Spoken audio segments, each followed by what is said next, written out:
If you're looking to start investing, then having a budget and knowing your personal finances to a T is super important. If I were to ask you what your personal net worth is and how much it's growing every month, you should be able to answer that before you invest $1 in any stock, bond, or ETF, or anything else. Now, if you don't know the answer to those questions, keep watching because in this video, I'll walk through exactly how you can get these numbers and what the results mean for you. To be successful as an investor, you need to have a strong grasp of your personal net worth. And if you don't know what net worth is, I recommend pausing this now and checking out my other video on net worth before watching the rest of this. In its simplest form, your net worth is the value of everything you own minus the value of everything you owe. Or in other words, your personal assets minus your personal liabilities.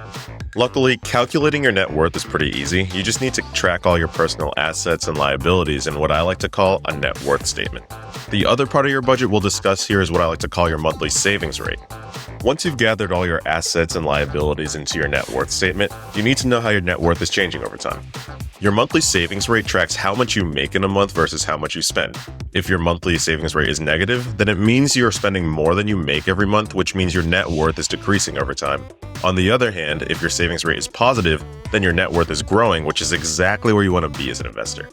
Now, if you want to make your budget while following this video, I made a simple budget template that you can copy and use linked in the description. But let's go ahead and make our budget together, and the first thing we'll do is make our net worth statement. As I've said before, your net worth is just your personal assets minus your personal liabilities, so the net worth statement is structured as such, with your assets on the left and your liabilities on the right. Let's start with assets, and you'll notice that I separated the assets column into two subsections for liquid assets and non-liquid assets.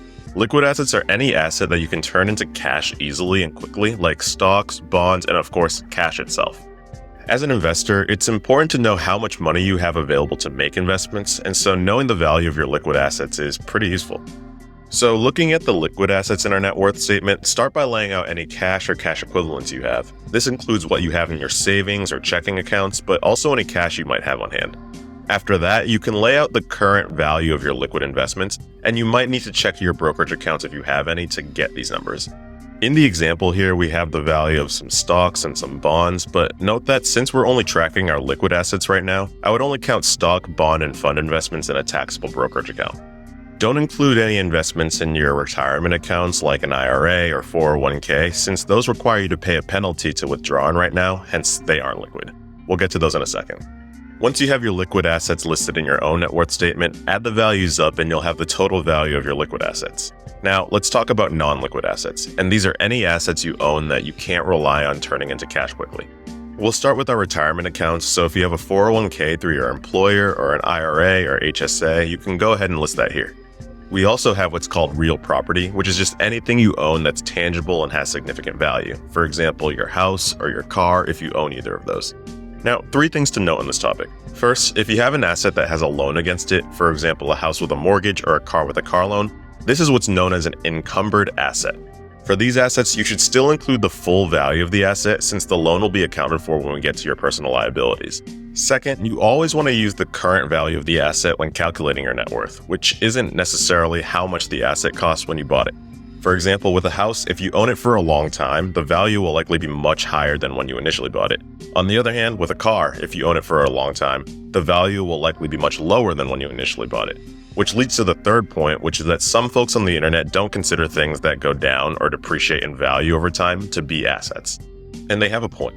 Something that goes down in value might not be the best thing to own, but from a finance perspective and for the sake of calculating our net worth, any asset is an asset no matter if it's depreciating or not. So for real property, list any other non-liquid assets you own. In our example, we have a house, a car, furniture, and jewelry. But for other people, this can include things like art or antiques, collectibles, and other things. And once you have your non-liquid assets all tracked, you can go ahead and sum the values to get the value of your non-liquid assets. And from there, just add the value of your liquid assets to get the total value of your assets. Now, let's move on to liabilities, which is hopefully a bit simpler for you.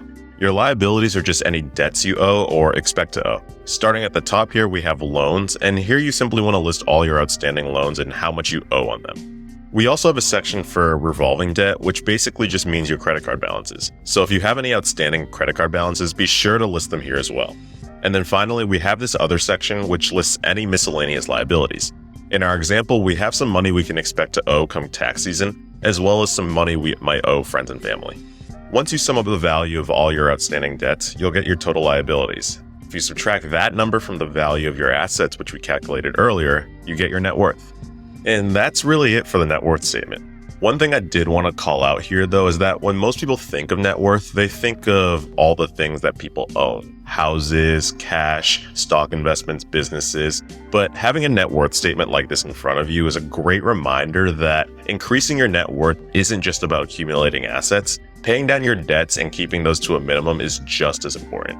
So now that we have our net worth statement, let's take a look at how to understand how your net worth is changing over time by calculating your monthly savings rate.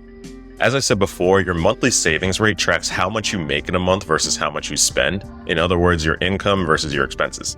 So our monthly savings rate calculation will be structured as such, with our income sources on the left and our expense sources on the right. Starting with your income, you want to list all of your sources of income in a month in this column. So if you have a job, list out how much you get from all your paychecks in a month. If you have a side hustle, include the monthly income from that too.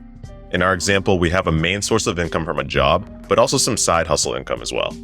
If the amount of income from a specific source varies, then get an estimate by taking the average of the most recent 3 months of income from that source.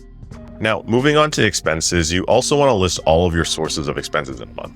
And this is not the time to stretch your numbers. Be as accurate as possible, and if anything, it's better to overestimate your expenses than underestimate.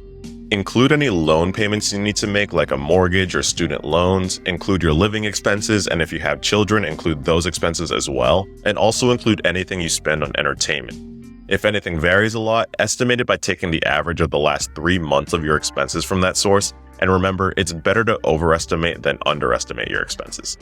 Now, once you have your income and expense sources laid out, all that's left is to add the numbers up and subtract your expenses from your income to get your monthly savings rate.